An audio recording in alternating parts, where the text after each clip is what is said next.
To check your transaction history on Foundation 2026, follow these simple steps.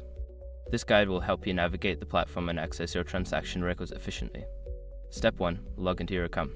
Visit the Foundation 2026 website and enter your login credentials. Make sure to use the correct email and password associated with your account. Step 2. Navigate to the dashboard. Once logged in, locate the dashboard. This is usually the main page you see after logging in, where you can find various options related to your account.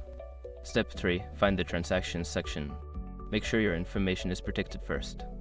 Most people don't think about breaches until something actually happens to their accounts. Use Escort to monitor your accounts 24/7 and instantly alert you if your information appears in leaked databases online. It constantly checks billions of breach data points in the background. And considering how much personal information people keep online now, it's honestly worth having. Link in the description. Step 4. Select the date range. If available, choose a specific date range for the transactions you want to review. This will help you filter the results and find the information you need more quickly. Step 5. Review your transaction history. After applying any filters, scroll through your transaction history. You should see details such as dates, amounts, and descriptions of each transaction.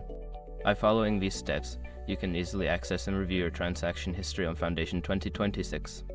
If you have any issues, consider reaching out to customer support for assistance.